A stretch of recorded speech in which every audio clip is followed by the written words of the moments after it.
بسم الله الرحمن الرحيم. الحمد لله رب العالمين، والصلاة والسلام على سيد المرسلين محمد بن عبد الله الأمين وعلى آله وصحبه أجمعين ومن تبعهم بإحسان إلى يوم الدين، أما بعد. مشاهدون الكرام، نحن الآن في المعهد الإسلامي العربي لعموم الهند ونيبال في فرعه بمدينة جيفور بولاية راجستان، وبفضل الله عز وجل نحن هنا مشتغلون بالدورة التدريبية التي يشارك فيها عدد من الطلاب. وقبل أيام قد زرنا مدينة شهيرة تاريخية وهي مدينة تونك بولاية راجستان، ولهذه المدينة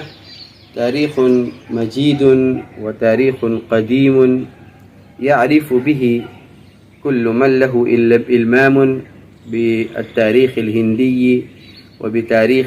حكام المسلمين أو الحكام المسلمين في الهند. وقد اشتهرت مدينة تونك بخصائص مختلفة، ومن تلك الخصائص أن الحكام المسلمين الذين تولوا منصب الحكم وحكموا هناك هم اهتموا اهتماما بالغا بتنفيذ الأحكام الشرعية، والعلماء والخبراء هم يقولون أن هذه الميزة لا توجد إلا قليلا. وقد سمعنا عن هذه المدينة كثيرا وكنا نشتاق إلى زيارتها، فنقدم كلمات الشكر إلى فضيلة الشيخ المفتي سالم القاسمي حفظه الله ورعاه، مدير مدرسة أحسن العلوم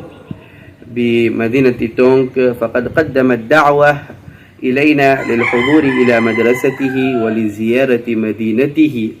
فتشرفنا بالحضور وبزيارة المدينة. وقد وجدنا هذه المدرسة، مع أن هذه المدرسة حديثة العهد وقد أسست قبل سنوات، ولكن بفضل الله عز وجل وبجهود مدير المدرسة والمسؤولين للمدرسة وأساتذة المدرسة وبجهود الطلبة قد تقدمت المدرسة تقدما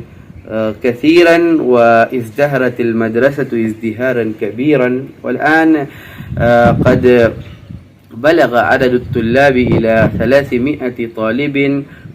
من الصفوف الابتدائية والثانوية. ورأينا هناك شيئا عجيبا، أن الطلاب لهم رغبة كثيرة في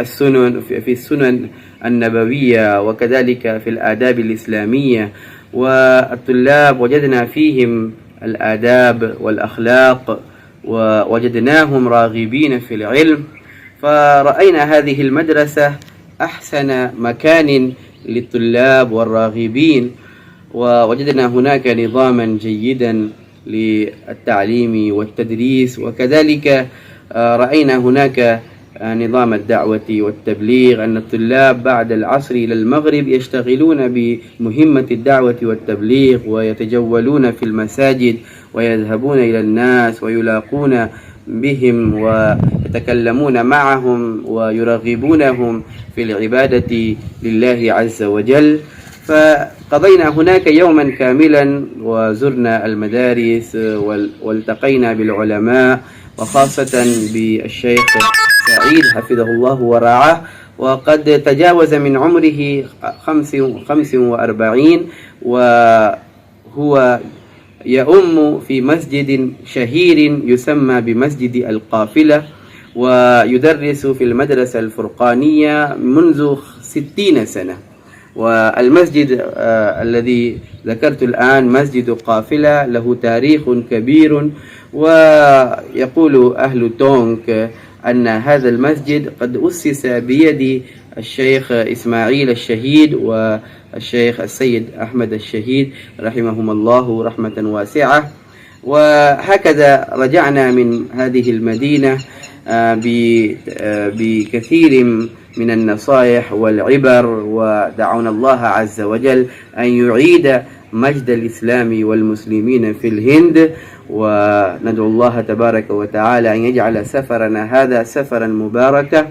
ويبارك في أعمالنا وحياتنا، ويوفقنا بما يحب ويرضى.